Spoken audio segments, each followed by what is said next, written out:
Baik, Assalamualaikum warahmatullahi wabarakatuh. Selamat siang teman-teman semua. Baik, pada hari ini kami dari kelompok 9 akan mempresentasikan materi mengenai macam-macam teknik intervensi atau penanganan pada anak berkesulitan belajar. Namun sebelumnya, izinkan saya sebagai moderator untuk memperkenalkan para presentator pada hari ini. Yang pertama ada Alika Ihza yang akan menjelaskan materi mengenai kesulitan belajar berkaitan dengan intelektual. Dan saya sendiri, Rizky Amalia Putri, akan menerangkan materi tentang intervensi kesulitan belajar berkaitan dengan perkembangan. Berikutnya ada Saudari Risma Ana yang akan menjelaskan materi tentang intervensi disleksia. Berikutnya ada Saudari Mary Anjarsari akan menjelaskan tentang materi intervensi diskalkulia, dan yang terakhir ada Saudara Ilham Ikhlasul Amal yang akan menjelaskan tentang materi intervensi disgrafia. Baik, untuk materi pertama, yakni mengenai intervensi kesulitan belajar berkaitan dengan perkembangan. Next.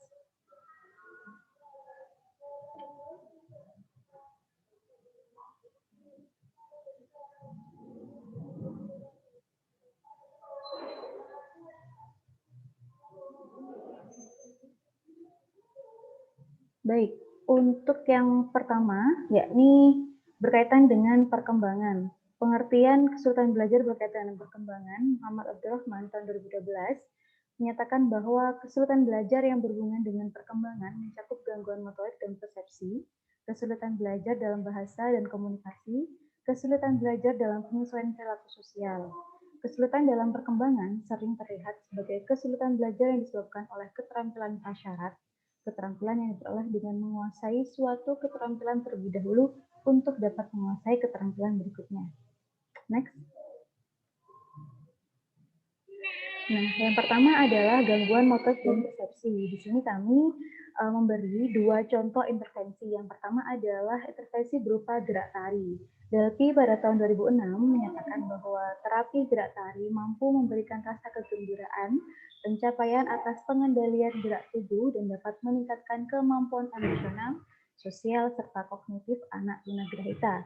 Delphi mengklasifikasikan konsep terapi gerak tari menjadi tiga bagian, yakni gerak lokomotor, manipulatif, dan non-manipulatif. Contoh yang kedua adalah terapi okupasi menggambar. Metode okupasi sangat efektif untuk meningkatkan kemampuan motorik. Salah satu terapi okupasi yang memberikan manfaat bagi kemampuan motorik halus yaitu dengan menggambar. Menurut Permana tahun 2010, menggambar dapat meningkatkan konsentrasi anak, melatih daya ingat, kesabaran, melatih ketelitian dan keunikan dalam menghasilkan sesuatu. Selain sebagai bentuk ekspresi, menggambar juga membantu menyalurkan berbagai bentuk emosi yang dirasakan anak melalui gambar. Next.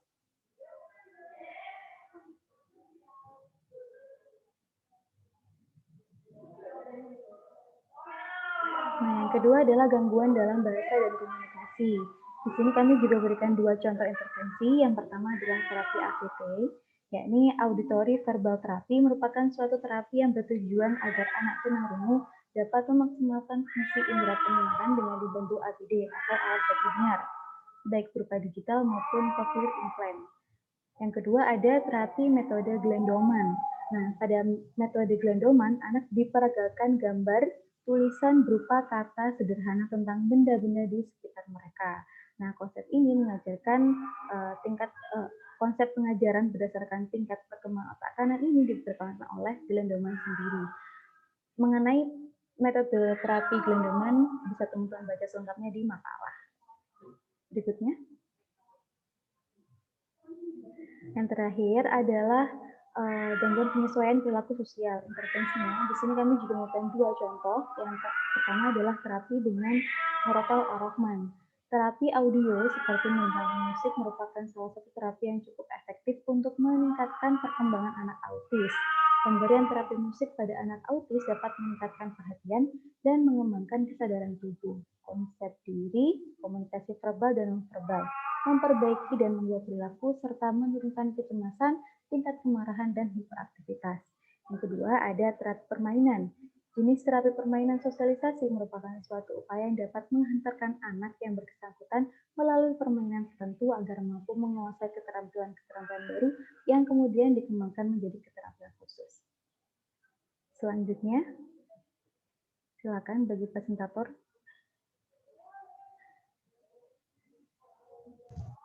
Di sini saya akan menjelaskan intervensi kesulitan belajar berkaitan dengan intelektual. Pengertiannya, kesulitan belajar adalah suatu kondisi di mana anak didik tidak dapat belajar sebagaimana mestinya karena ada gangguan tertentu. Kegiatan belajar anak didik dipengaruhi oleh beberapa faktor. Salah satu faktornya adalah faktor internal. Faktor internal dapat mencakup segi intelektual seperti kecerdasan, bakat, minat, motivasi, kondisi, dan keadaan fisik. Selanjutnya. Intervensi yang dapat diberikan kepada anak didik berkesulitan belajar berkaitan dengan intelektual antara lain pengaturan ruang sumber belajar mereka. Ruang sumber belajar menjadi salah satu layanan yang dapat diberikan bagi peserta didik yang berkesulitan belajar. Ruang ini nantinya dapat dilengkapi dengan berbagai kebutuhan atau sarana yang diperlukan oleh individu yang mengalami kesulitan belajar. Pengaturan ruang sumber belajar ini dapat menjadi 3 bagian. Yang pertama, ruang kelas khusus. Ruang kelas khusus ini merupakan strategi untuk memfasilitasi siswa yang berkesulitan belajar dengan memberikan pelayanan pada peserta didik. Adapun manfaat yang akan diperoleh peserta didik dengan adanya ruang ini adalah peserta didik tidak akan kehilangan jati diri di antara teman-teman sebayanya dan tidak akan dicap anak bodoh oleh teman-temannya. Peserta didik menerima bantuan yang lebih intensif yang tidak diterimanya dalam kelas reguler. Kemudian, penjadwalan yang lebih fleksibel dapat memberikan keleluasaan pada peserta didik untuk belajar sesuai dengan waktu dan kebutuhannya.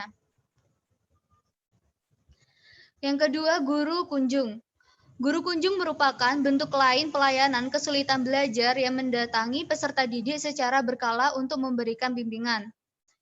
Yang ketiga, konsultan guru. Konsultan guru merupakan seseorang ahli kesulitan belajar yang memberikan bantuan berupa bimbingan pada guru kelas. Konsultan guru ini akan membantu guru kelas agar dapat mengatasi peserta didiknya yang mengalami kesulitan belajar yang ringan. Selanjutnya.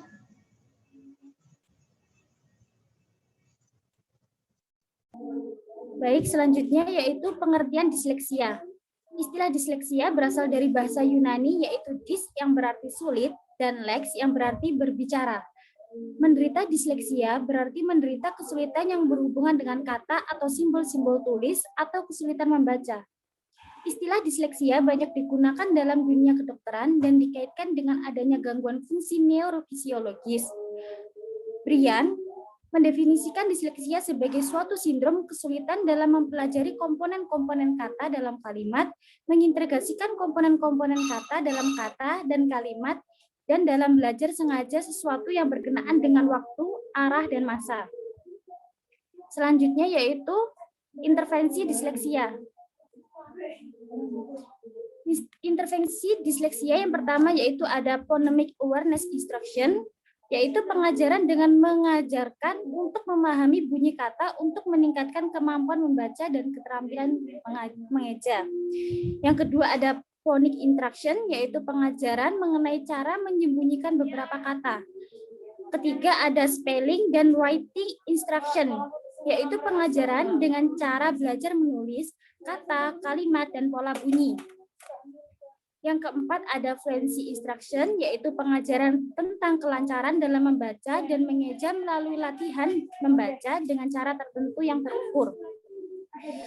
Kemudian vocabulary instruction, yaitu pengajaran untuk memahami arti kata yang dibaca serta memberikan apresiasi pada hasil pemahaman mereka. Dan yang terakhir yaitu ada comprehension instruction, yaitu pengajaran untuk mengevaluasi pemahaman anak tentang bacaan, menghubungkan apa yang telah mereka pelajari dengan apa yang sudah mereka peroleh dari membaca. Jadi di sini menghubungkan apa yang telah dipelajari sebelumnya dan pemahaman baru yang mereka peroleh. Selanjutnya, materi selanjutnya.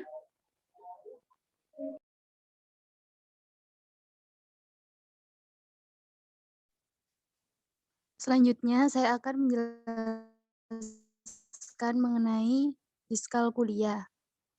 Diskalkulia merupakan gangguan pada pelajaran berhitung. Berhitung adalah pelajaran yang berkaitan dengan berpikir logis dan penguasaan.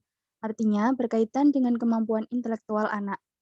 Umumnya berkaitan dengan manipulasi kali, bagi, tambah, kurang yang merupakan dasar-dasar ilmu matematika dalam bilangan puluhan.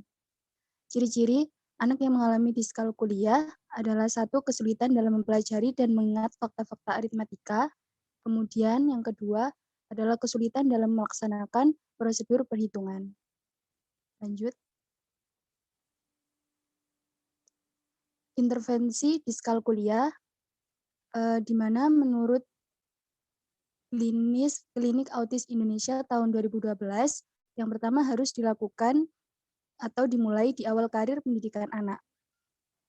Gangguan belajar, diskalkulia, sulit dideteksi cukup dini, di mana berdasarkan informasi baru tersedia alat untuk membaca gangguan atau disebut dengan RDS, yaitu strategi baru yang dirancang untuk mendidik dalam membimbing dan membantu siswa. Yang kedua, memberikan contoh konkret.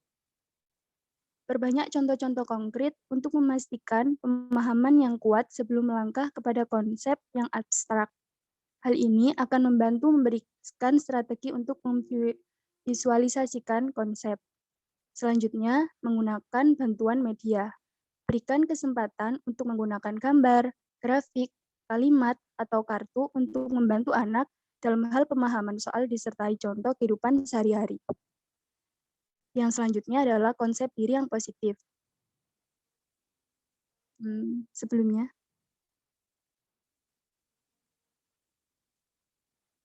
konsep diri yang positif, di mana anak diminta untuk kembangkan sebuah konsep diri positif bahwa saya bisa sering mungkin.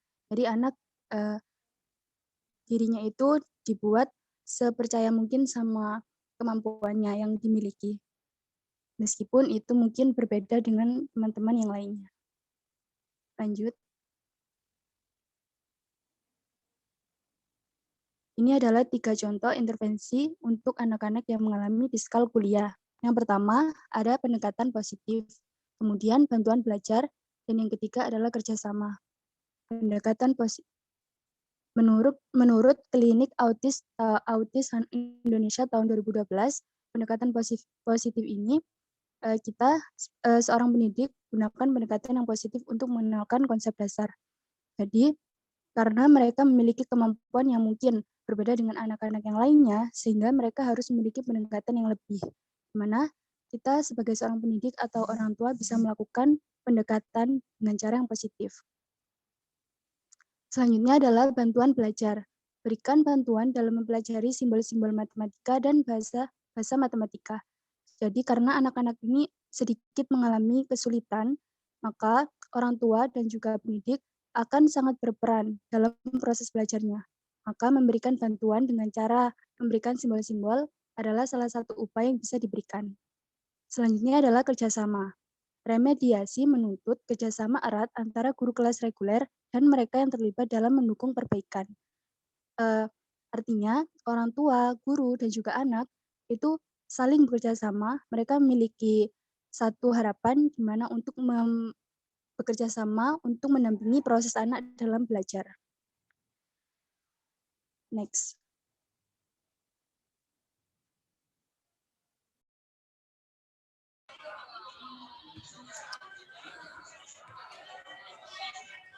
Baik, selanjutnya adalah materi tentang gangguan belajar tentang disgrafia. Disgrafia merupakan menulis merupakan kemampuan dasar yang harus dimiliki oleh siswa dalam melakukan pembelajaran. Namun ada beberapa siswa yang mengalami kesulitan dalam menulis disebabkan faktor gangguan otak yang berhubungan dengan kemampuan motorik. Kesulitan belajar yang demikian disebut disgrafia. Siswa penyandang disgrafia atau kesulitan belajar menulis merupakan salah satu dari learning disorder. Pada anak kesulitan belajar menulis, proses menuliskan informasi merupakan hal sangat sulit. Kemampuan motorik anak terganggu dan mengakibatkan kemampuan gerak dalam kehidupan sehari-hari juga mengalami kesulitan.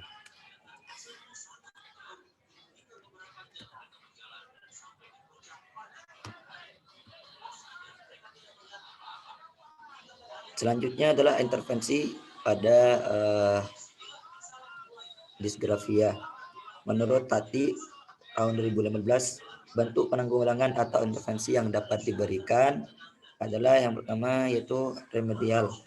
Remedial merupakan usaha perbaikan yang dilakukan pada fungsi belajar yang terhambat. Perbaikan pengajaran sebaiknya dilakukan secara individual dan mengandung makna timbal balik untuk siswa dan guru. Dalam program remedial, perbaikan belajar mengajar sebaiknya mengikuti prosedur yaitu yang pertama analisis, diagnosis, kemudian menentukan bidang yang perlu mendapatkan perbaikan, kemudian menyusun program perbaikan, melaksanakan program perbaikan, dan kemudian yang terakhir menilai perbaikan belajar mengajar. Biasanya program remedial dapat diberi sedini mungkin pada anak usia prasekolah yang dalam hal ini sedang mengalami proses perkembangan motorik dan perseptual. Kemudian intervensi yang kedua yaitu tutoring. Tutoring merupakan bantuan yang diberikan langsung pada bidang studi yang terhambat dari siswa yang sudah duduk di bangku sekolah.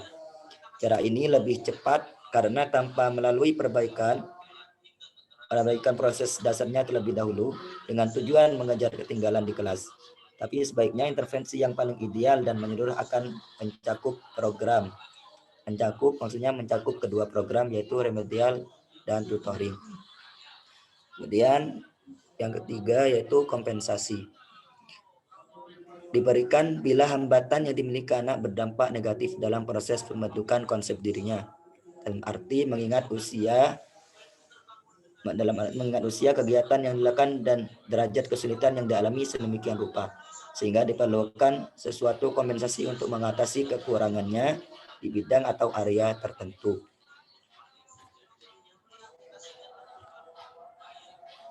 Kemudian adalah pembelajaran yang dapat diterapkan terhadap anak yang mengalami gangguan belajar disgrafia.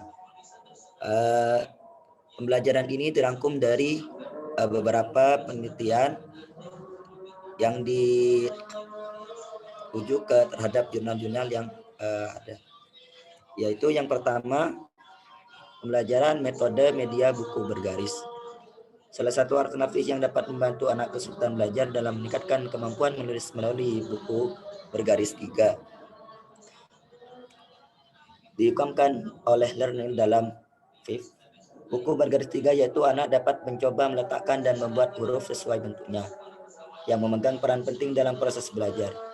Media buku bergaris 3 ini dapat memudahkan anak dalam menulis huruf sejajar karena garis-garis itu berfungsi sebagai pedoman bagi anak. Kelebihan dari buku bergaris 3 ini yaitu menurut Santo mempermudah siswa dalam menyamakan besarnya huruf dalam menulis. Hal ini disebabkan besarnya huruf yang ditulis siswa dipandu oleh 2 garis, yaitu garis atas dan garis bawah yang berjarak pendek, sehingga tulisan siswa akan tepat pada garis, tidak lebih dan tidak kurang dari agak mudah menulisnya. Kemudian yaitu pembelajaran secara metode gambar berseri. Untuk mengatasi masalah disgrafia, intervensi dapat dilakukan adalah mencoba menggunakan media. Media yang digunakan yaitu berupa media gambar berseri dengan jumlah 1 seri terdiri dari 4 buah gambar yang terbuat dari kertas HVS berukuran A4. Menurut Damri, media merupakan suatu alat yang digunakan untuk menyampaikan dan menggambarkan pesan-pesan pengajaran. Pada menit ini, penelitian menggunakan media gambar berseri. Penggunaan media gambar berseri diharapkan dapat menghilangkan rasa jenuh serta bosan siswa dalam belajar dan juga diharapkan agar dapat meningkat. Kemudian pembelajaran yang ketiga yaitu metode multisensori. Salah satu alternatif metode pengajaran dapat diberikan kepada anak terhadap anak yang mengalami gangguan belajar disgrafia yaitu dengan metode multisensori. Metode multisensori yaitu metode yang menggunakan lebih dari 1 indera. Kelebihan metode multisensori menurut Bernard dalam Samuel adalah yaitu mengarahkan perhatian siswa pada pengajaran kata-kata Kemudian memerlukan ingatan motor yang meningkatkan ingatan terhadap kata dan huruf.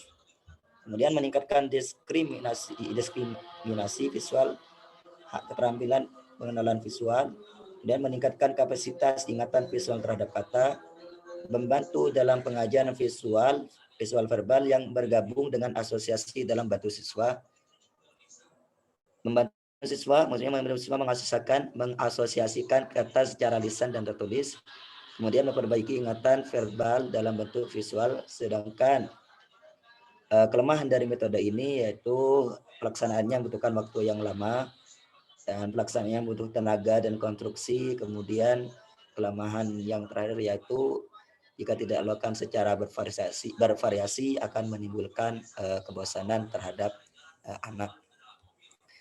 Demikian presentasi dari saya. Selanjutnya saya kembalikan kepada moderator. Baik, terima kasih bagi teman-teman. Mungkin ada materi yang belum dipahami atau ada pertanyaan, silahkan ditanyakan. Mungkin cukup dari kami, dari kelompok 9. Mohon maaf apabila ada kesalahan kata maupun perbuatan.